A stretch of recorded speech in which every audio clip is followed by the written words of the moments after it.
There is power in personal stories. It connects us, it empowers us, and it holds us accountable.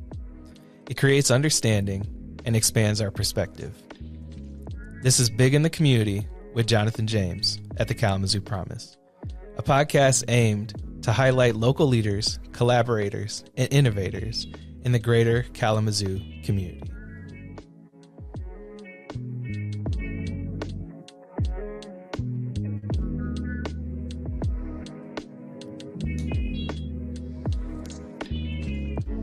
All right, welcome back to another episode of Big in the Community. I'm real excited for this episode. I'm joined with 4 amazing individuals, and this is the most people we had in a podcast episode. But you know what, Jacob, you mind starting us off with a quote? Yes, most definitely. So, Jacob Johnson, representing the Fatherhood Network. And we'll talk more about that here soon, but we wanted to get us started with this quote that folks may be familiar with from Frederick Douglass, and this has a little bit of a spin on it.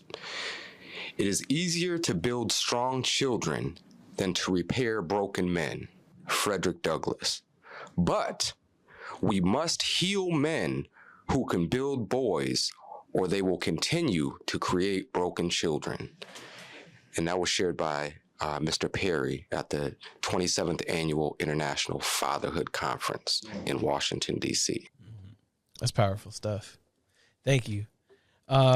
So you introduced yourself. Why don't you start us off with what you do, and maybe if you could give one word or phrase that describes your fatherhood journey. Why don't you do that for the intro, and then we'll rotate around the room. Wow, one word. Okay.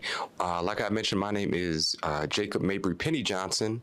I am a 5th generation Kalamazoo resident, also a Kalamazoo Promise scholar.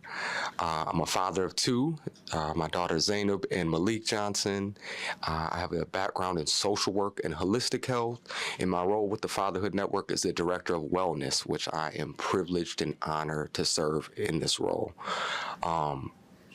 One word to describe fatherhood is super hard, but I will say, and so I'm going to break that rule, but I will just say that fatherhood is literally the greatest blessing in my life. Literally the greatest blessing in my life. I like that. I might steal that. It's also work, but it is truly the biggest blessing. Good stuff. Derek, you want to go next? Yeah. Number 1. Asking Jacob to stick to one word. Yeah. Okay.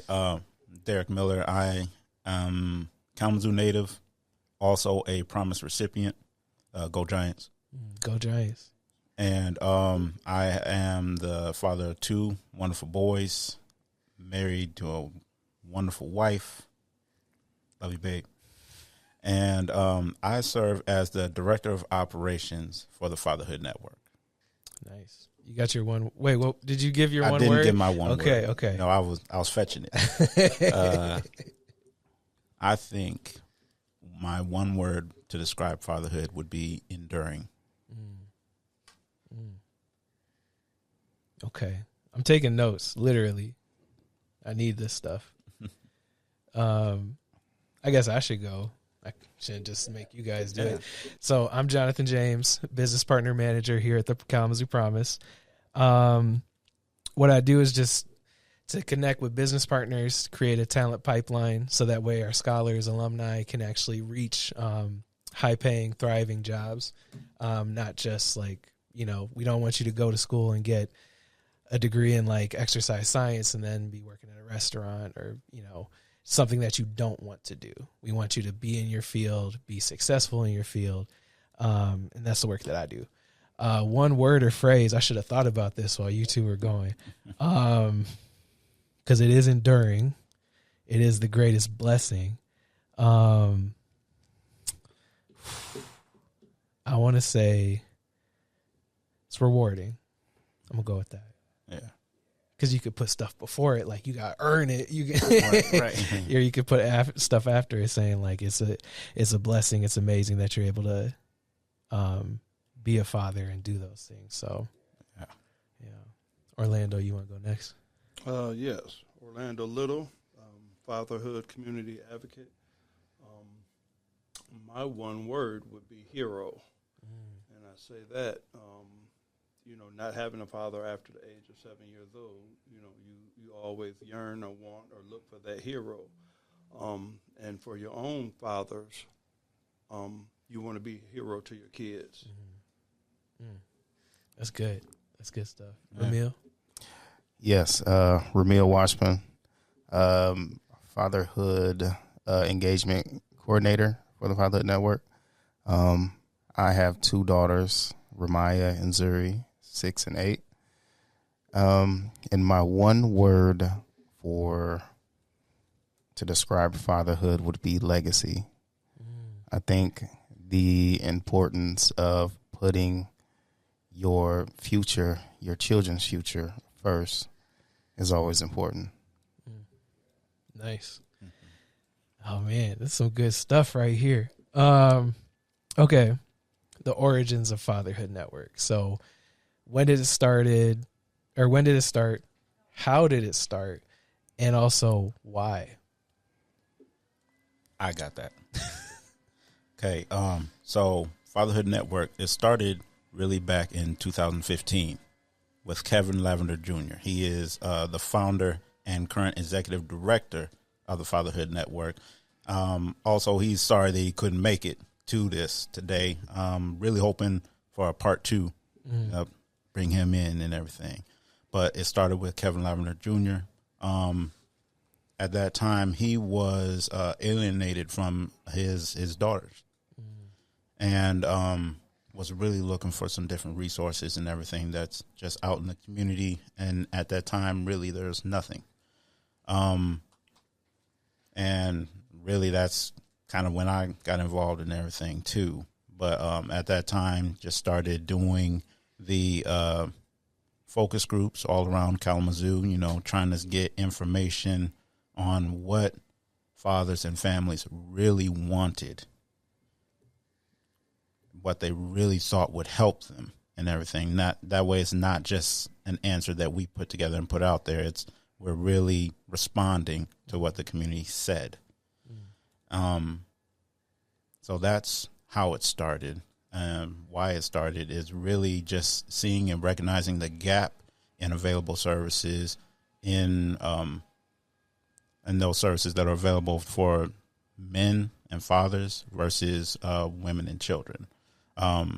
Do want to emphasize that we are not for, eliminating of these different programs. We're not trying to take away of programs that are for women and children. I'm glad that they're there.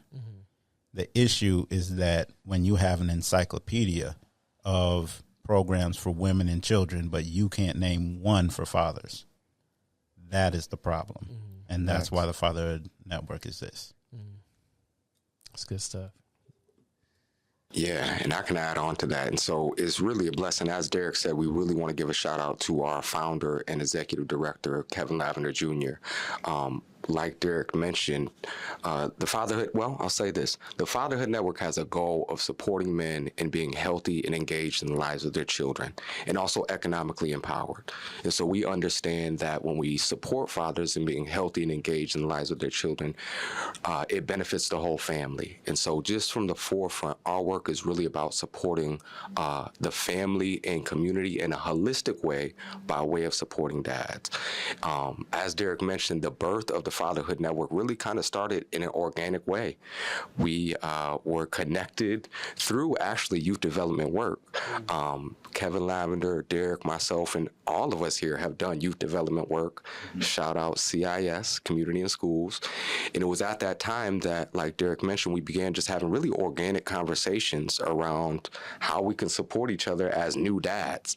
Me and Derek just coming into fatherhood, having connections with folks like Kevin in Orlando, some folks who had some more experience with being fathers, and realizing quick that we had a lot to learn just in terms of being a parent, period. Having some background, I mentioned Kalamazoo Promise Scholar, so I have a background in social work and holistic health. And so we quickly also realized that our individual experience with wanting to learn more about just how to be the best parent we can was also kind of a community and a systemic issue around, like Derek mentioned, lack of resources specifically for fathers. And so our work has really expanded over the 10 years to touch a lot of different aspects of supporting men, fathers, families, and really the community at large, just by way of supporting fathers. And so we have unpacked a lot of data around the impact of fathers on community violence, on educational outcomes, and many other issues related to like childhood outcomes and community health and wellness. And I want to jump in there because you mentioned we have expanded and grown a lot. I want to emphasize this. So when we started, this all started around conversations, just like we're here at this table. We would get little $5 hot and ready pizzas, Little Caesars, and we're literally just going into a barbershop, and we would just host conversations and everything there. That is literally where it started. And we just took off from there, just stayed consistent. I like that. Hot and ready's. Hot and ready's, pizzas. man. Hey, Look, I don't get knock it. I mean, I remember like when we were on campus and we were in a Bible study. Yeah. And like we get hot and ready pizzas, and then we jumped up we got B-dubs, and we were like, man, we really doing something. But then they got B-dubs, and it was like a wing per person. I was like, this isn't the right move, but hey, it's fine. No, I'm all for growth. What's the mission, and what makes it unique to Kalamazoo? Okay, so I'll go with our official mission. So the Fatherhood Network's mission is to empower fathers to break down barriers that prevent fathers from having an impact on their children's lives, their family, and their community. We also aim to create economic empowerment for fathers in order to improve their overall quality of life. So what I like to say is our mission is to strengthen families by empowering fathers. Like Jacob had mentioned earlier, we are taking a holistic approach and really looking at the family. For far too long, I think a lot of people would agree that when it comes to the healthcare field, men and fathers have been left out of that in many ways. And especially thinking about Kalamazoo. So something that people need to know about Kalamazoo is a big issue that Kalamazoo has is with infant mortality. So for those who don't know, infant mortality is when a child dies before they're 1 year old. And especially for Kalamazoo, our infant mortality rate is pretty high, especially for people of color. So in Kalamazoo, was about people of color about 3-4 times more likely to die than their white counterparts. Back me up, Jake. Yeah. I think in terms of infant mortality, I believe the numbers, according to Cradle Kalamazoo, about 1 in 4 times more likely to die between their first birthday. So these are black babies in Kalamazoo. In addition to that, the correlation between father involvement. And so you asked us like about our why. Part of it is also we recognize that black babies in Kalamazoo, we'll have to fact check these numbers because we want to be clear, are 4 times more likely to die before their first birthday than white counterparts. We also know that when fathers are involved, children are 50% more likely to live past their first birthday. Right. And so just really underlying the impact of healthy father engagement. Right. And to back that up, so I say all of that to say this. When we are meeting with fathers, we believe in equipping fathers with the tools and education to overcome any barrier that's inside their way. So especially for those new fathers, For many might not have had that father figure present. So what a new father is doing, and if they're in that situation, is they are grasping at straws, trying to put together this picture of what a father should be or could be. And you're trying to figure out what this thing is that you've never seen. Us coming together, hosting conversations, meeting with fathers one-on-one is that equipping. So giving that knowledge and those tools to navigate safe sleep environments, how to help your child sleep. This is what's going on with your partner. This is what to expect during pregnancy, what to expect in the hospital. We have to have these conversations so that we can be there for our fathers in these areas of transition, really, and beyond that. That's good. I mean, I feel like you've touched almost, like, if you're going at it from a holistic approach, like you're going through mentorship, wellness, financial, you're going through the physical stuff and also the emotional stuff, which fatherhood is all parts of that.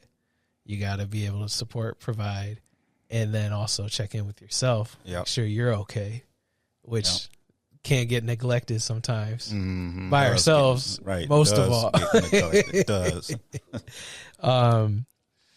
But okay, next question, and we'll go Orlando, you first, and then Rumeal, and then we'll come this way.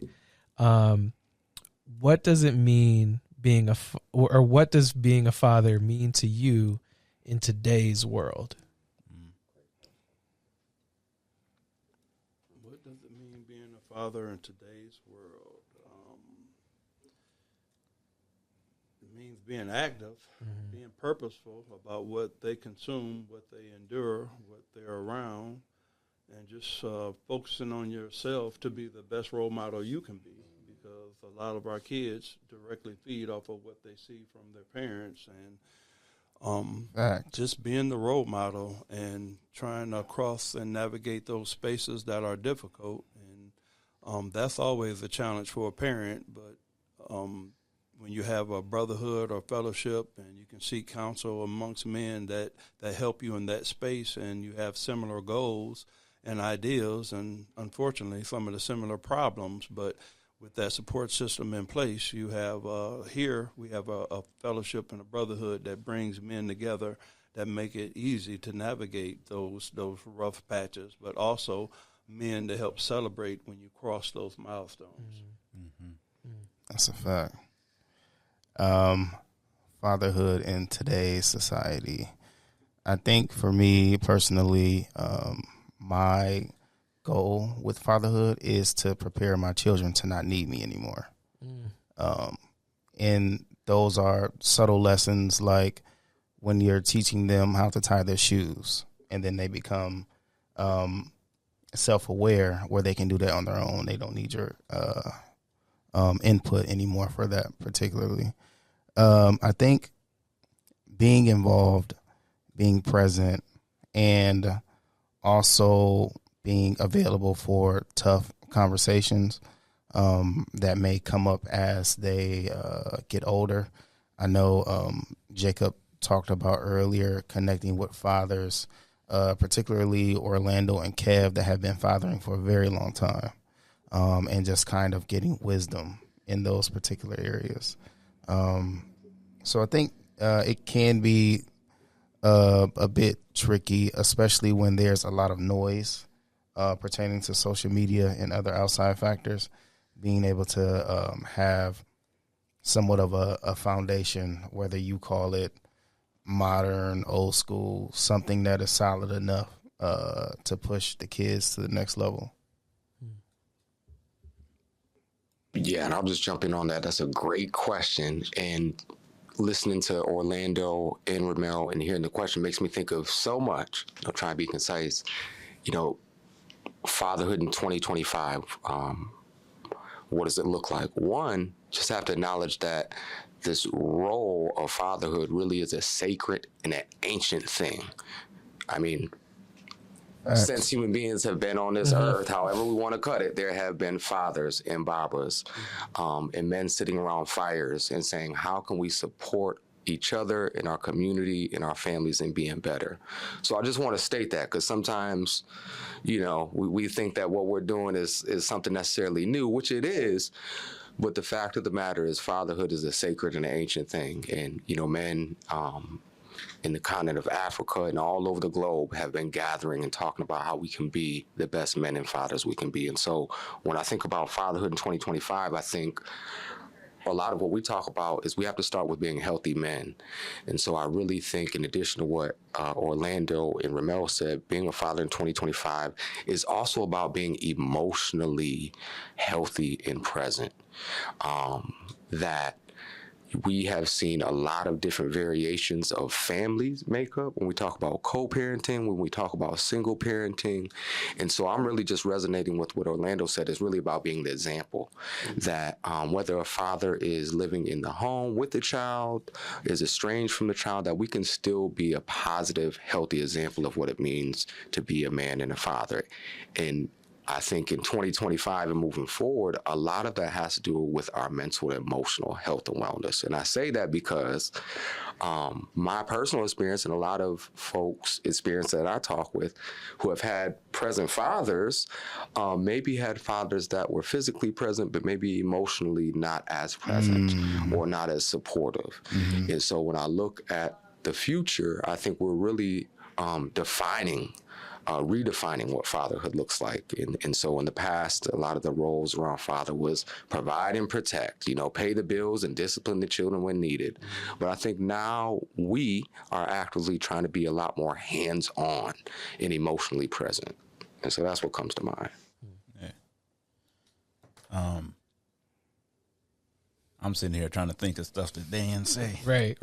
But I think being a father in 2025 and beyond is being both the learner and the teacher. Thanks. I think it is, and I'll try to keep it to me. If it reaches out and if it applies to you, take it. But I think that it's accepting that while I do have this lived experience, while I have gone to school, college, master's degree, all of that, I have that. I don't know everything. That my son can teach me. And that it is all right for him to teach me. It's all right for me to say, oh, man, I didn't know that. Let me go figure this out, and I'll get back to you. So it's learning how to navigate all of this new information that gets thrown at us all the time, and knowing how to really implement it. I know social media and everything, that's a big one and everything, but I think that it's not going anywhere, and it has to be a language that we all just know how to speak. Facts. And as a father, I believe that I need to know just how things are going, what things are kind of moving around, what stuff is kind of trending, and because that is going to make its way home. It's going to come up in a conversation or a question that my son asks. So I can't be cut off. I have to stay informed. I have to continue to learn so I can continue to teach. That's good stuff. How do you guys engage with the community? What are ways that you, so how do you engage with the community? And then also, is there an example or a story that you guys really want to share? Rumeal, I feel like you got some. Yeah, I feel like me and all of us can speak on this, but I know me and Jacob have been kind of like in the forefront for this particular situation. But as far as engagement, what we typically do, we do dad cafes, which is almost a therapeutic setup for dads to come in. We have particular set of topics through the 24/7 Dad curriculum provided by the county. And we From the National Fatherhood. National Fatherhood Association. Sorry about that. So we talk about a plethora of topics that relate to fatherhood, even if it's not first person and maybe third person, but it all pertains to fatherhood in general. We also have community events where we may take them bowling. We pay for the food, the lanes, the shoes. The family is welcome. We've also done a Roller World event, very similar setup. Family come out. We invite the fathers and let the fathers know that their family can come as well. We've done quite a few things, and that's pretty much how we engage in the community. As it relates to a story, about a particular dad.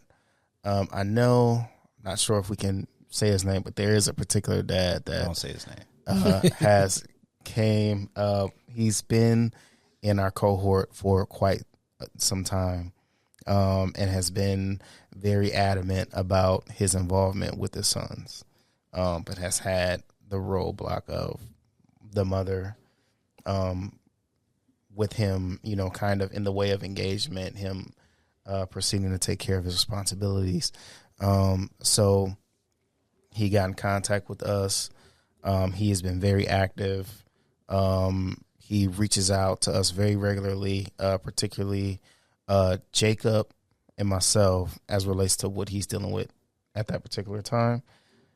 We did get him the adequate assistance legally, that is to proceed with getting custody arranged and how that schedule moves forward. So he has successfully gotten full custody of his children. And there is still an ongoing, this kind of the mom and dad kind of, trying to figure the co-parenting situation out. But Jacob is also well aware of that situation. Before you go, Jacob, I want to add another thing into how we engage with community. A lot of it is with collaboration and with different partner organizations around town. So just past series, we had the Empowering Fatherhood series. That was a partnership with the Kalamazoo Public Library and the Black Arts and Cultural Center. And just series of 3 events where we just had opportunities for our fathers and their families to come out, hang out, engage with us, learn, and talk. We also have been able to engage fathers on the golf front. So partnership with the Kalamazoo Black Golf Association just had the Juneteenth Golf Jam. Imagine just 30 brothers, we're out at Squirrel Hollow Golf Course. They're just out there having a good time. Brother Jacob had some healthy snacks, healthy drinks and everything for them. And they're just able to have a good time and connect over golf. Now I'm just getting started with golf. I'll be a threat in a year. Okay. But, so we try to engage fathers and the community in multiple facets. Mm-hmm. Yeah, and I'm going to jump in here and try to give you a lot because it's a growing, evolving movement around the growing field of fatherhood. To Rumeal's point, I think some of the most rewarding parts of this work that I've seen in the last decade is seeing fathers be able to be reunified with their children. And that is just a very special thing. And so we have a few examples of how we've been able to support men with that. But our work, like I said, is evolving. So everything Rumeal and Derek just mentioned, the way I see it is kind of pronged approach. Our main goal is supporting fathers and being healthy and engaged in the lives of their children. So what that looks like is everything Rumeal just said. I'm going to repeat a little bit of it, but hosting kind of like educational or safe spaces for men and fathers. And so that's the dad cafes, Rumeal mentioned we use a curriculum called 24/7 Dad, which is an evidence-based curriculum centered around fatherhood and parenting and different aspects of that. But it's also just a space where men and fathers can come and talk about how they're doing and what's going on. And so we found that really that space has been really more about men being able to come together and just let their guard down and kind of be in a collective safe space. In addition, Rumeal was mentioned we host community events. So that's bring your family out to the baseball game, which we'll be at next month at the Growlers, or come to the Roller World, or come to the movies. My specific role has been around wellness. And so as a director of wellness, we've also had a specific focus on wellness-related events. And so that's looked like partnering with the Kalamazoo Nature Center and having some kind of presentation and walking around out in the Nature Center. That's looked like partnering with the YMCA and hosting some workouts at the YMCA. Shout out Maple Street branch. Spa days. Yep, we've also hosted some awesome men's wellness retreats where we've literally taken groups of men and fathers to the spa and just experience what that's like. We've also partnered with the Kalamazoo Farmers Market and just really getting fathers and families out to the farmers market to experience our awesome farmers market in Kalamazoo. And I think a lot of our impactful work, which Rumeal was starting to talk about, is the one-on-one. And so we also do I don't like to call it casework. Me and Derek have some experience working at the county. I like to call it care work, where we're supporting men on a one-on-one basis. And so what that looks like is a variety of things. A father is just new to being a father and needs resources. We can support and wrap around them. A father's going through maybe some mental and emotional issues due to custody or due to co-parenting. We try to wrap around folks with that. Legal support has been another big issue that a lot of men kind of seek support in. We also recognize that we don't have the answers to everything. And so, as Derek mentioned, we have really been leaning on our partners and network. And so really, there's too many probably to name right here, right now, but really just want to make clear that a big tenet of the Fatherhood Network is working in collaboration and being a collective. And so you mentioned even like, hey, this is one of the biggest groups of people, in this podcast room. And so that's very intentional. And again, want to give a shout out to our director, Kevin Lavender Jr., who as much as possible uplifts the power of collective, that any one of us probably could have came in here alone and talked all day about fatherhood and the work, but we understand that there's power when we can show up in spaces collectively, specifically as men and men who identify as what we do. And I'll just make that clear too, that we're here to support all fathers and families, no matter the shape, size, or color, that we're really just here to support fathers and families in Kalamazoo. And I'll stop there. I want to bring up one highlight of a partnership that is ongoing and growing for Fatherhood Network, and that's with New Connections of Kalamazoo, which is an after-school program that supports all students in the Kalamazoo area with the after-school program that teaches them 12 different skilled trades. So Fatherhood Network will be coming on board and helping supporting New Connections of Kalamazoo and in their efforts of recruiting and supporting the fathers that wants their kids to have a skilled trade. So Fatherhood Network looks forward to collaborating with New Connections of Kalamazoo and making sure that after-school program thrives and being the example and supporting the fathers in those spaces as their kids are transitioning with these different trades. Thanks. Thank you for that. All right. We're getting close on time, so I just wanted to. We could talk all day. Yeah, I know. We could talk part two. We could talk this whole time. So I just got. I want to say two more questions. One is like the signature question that I always ask. So if you could change one thing about Kalamazoo, what would it be?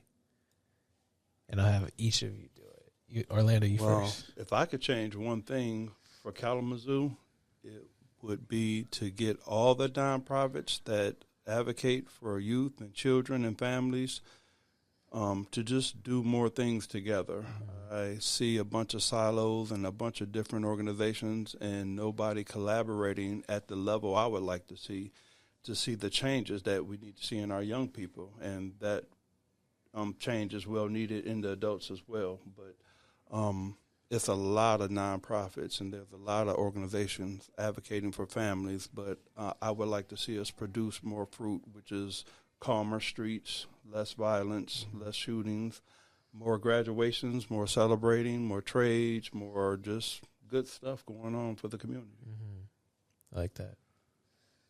I think for me, one thing I would like to change or see different or implement it is a attempt to expose children in inner city communities or urban communities to high level artificial intelligence. We are seeing a massive scale as far as shifting, almost similar to the .com boom decades ago. And I think getting our children the earliest and best exposure to these types of tools, access to a bunch of different support systems regarding that, will put them in a good position as it relates to them being able to survive here in Kalamazoo, anywhere in the States, and also compete on an international level, if so they choose. I like that. Yeah, them brothers compete on the international level. You asked some hard questions. One thing in Kalamazoo, I'm gonna try and tie it to fatherhood, but of course, like eliminate poverty. More specifically, close the racial wealth gap and racial wealth divide in our country, but also right here in Kalamazoo. I think there's ways that we can do that by supporting fathers in being healthy and engaged in the lives of their children.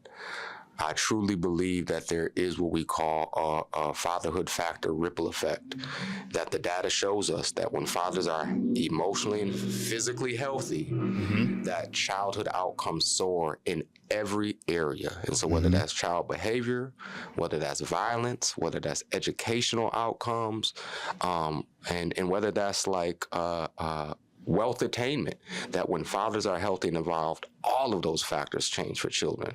And so I would love to see every man and father being healthy and having access to their children in Kalamazoo. Look, answering this question, it's a hard one. Talking like, just in addition to what everyone else has already said, like, the only thing that really comes to mind, one, can I say eliminate racism? Can we just do that? Eliminate that in and around Kalamazoo? Going back to some of my earliest experiences, first time I experienced it was in first grade. So, and I'm not, it's in the 60s, all right? I experienced that in first grade myself. So let's just really come together on that. I don't think that it has to be a big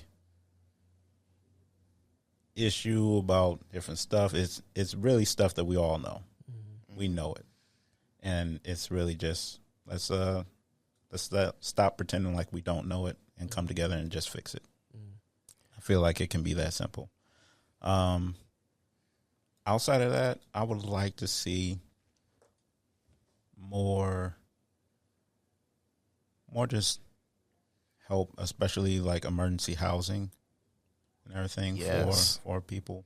I feel like that is an issue we've, as a community, have been leaning on really one or maybe just a few orgs to tackle this issue. And I mean, we all, when it comes to housing, we're thousands of units short on that. So I know I did more than one, but it's a domino effect for me. I'm sorry. And we have fathers come to us all the time and seek of safe spaces and housing. So, we would like to support the organizations that do this kind of work. All this stuff ties together. Like racism affects fathers. Like not having a home affects fathers. You can't get to the building wealth if you don't have a place to stay. You can't even like read to your kid. You can't, if the lights aren't on, you can't do that. Like you get to the core stuff, the foundation stuff, then you can start to build up. Right. There's a lot in that whole thing. There's so much. Like you talked about collaboration. I've noticed like I always go back to like say like my wife and I, we've been looking for a church to go to for like a long time, right? And we had this expectation that the church needs to be perfect, right? It's perfect. Like if they do something wrong, how could they do that? Like those are Christian people. You can't be Christian if you do this. But it's imperfect people, and I always hear this example of you go to the hospital when you're sick, you go to the church when you need help, but our expectation is that if people are there at the church, they should be healthy, right? And it goes back to the collaboration piece. We have this expectation of, if it's a nonprofit and they're supposed to help people, that's what they should be doing, and that's it. And there's so many things where it's like there are these people. If we have drama and we have issues with other people, or all these different things that come up, like say when we're in school and then we get out of school, and then these are adults, they're still having the same issues that we had in every other facet of life, but on a professional level, man. And like, if I have beef with somebody, like say if I got beef with somebody at Fatherhood Network, we're not gonna collaborate, which is silly. Like it really is silly. It's really silly. But like that stuff comes up, just like in every other facet of life, and I go back to that like church thing, because it's like if somebody has beef with the church or a certain person at the church, they got beef with church. Yeah. Like, I got church hurt. I'm not going there. I don't mess with those people. It's that same kind of feeling like towards an organization. Like, oh, they got so-and-so over there. He be doing do like this, that, and the third. And that same stuff comes up. And that, like, I use that to say it without like pointing out anybody or saying anything about a specific person. But stuff like that happens constantly in Kalamazoo. It does. It happens everywhere. It does. But in Kalamazoo, that's what I noticed. Yeah. You were going to say something? That you're dead on. Spot on. Yeah, I was going to say a few things, but I don't want to belabor any points. That's real. That's real. The point that came up in my mind when you were speaking is there's something around men within that. Like everything you just stated, I think we have seen, we agree with. We are constantly trying to look at more ways that we can collaborate with folks with like-minded values and missions. And when I look at women, it seems like they have a little bit of a easier time collaborating. That's a fact. And when I look at our geopolitics on a global scale and how men handle conflicts, Iran, the United States, Israel, Palestine, like, let's talk about it. There is a conditioning of men to see each other as competition and to come at each other with guards up and a lack of collaboration. And so going back to your question around what does fatherhood in 2025 look like? For us, it looks like more collaboration. For us, it looks like being able to admit we don't know it all and have all the answers. And that's a part of dealing with our ego. That's a part of dealing with some self-reflection and doing some self-assessments. And that's part of our work. Like, we have to really keep our egos in check, especially if we're in a social service supporting role. But we've got a lot of work to do there. And I think that is very much tied to our work of supporting fathers and men in our community. This is one reason why Fatherhood Network has been so successful. I believe our relationships with each other, there's never been an ego. We all have great relationships as a whole and with individual. And we always work on that. We're always following up. We just sat at the golf outing and just caught up because we're always doing these events and doing pop-ups and going to all these different spaces. We actually had a chance to sit down at the golf course and check up on each other and our families. And we're always thankful and thanking each other for our support of one another. And it's genuine, and there's no egos involved. And we've been able to look at where we've came and where we're headed, and it's just the sky's the limit. And we're embracing the moment with each other. Our brotherhood and our bond is really the centerpiece of Fatherhood Network and our focus. And Kevin Lavender Jr. has done a great job of bringing this group of men together so we can succeed, so we can help and benefit our community. Yeah. I think real quick. Oh, before You got to head out? No, I just got to say Anthony White real quick. My bad, bro. Oh, yes. We gave a shout out to Kevin. We also just got to give Anthony I got to White, say yes. his name. We got to give a shout out to brother Anthony White, who is Shout out to also Big a Ant. part of the Fatherhood Collective and director of KBGA. Yep, golf. Yep. Nice. Yeah, the golf play. I was gonna say, back to your point, when there are issues within, I guess, an organization pertaining to a particular person or personality, I always think about, this is something I never said out loud, but when Derek reads the mission statement, and this is pretty much I guess a mirror for all organizations in general that say that they are attempting to accomplish something. Is that something that they are actively trying to accomplish, or is it a one-liner for a grant? Mm-hmm. We have to choose a side. All right. Last question. All right. So if I'm a father and I'm trying to get connected, what's the first step? And then what does it look like?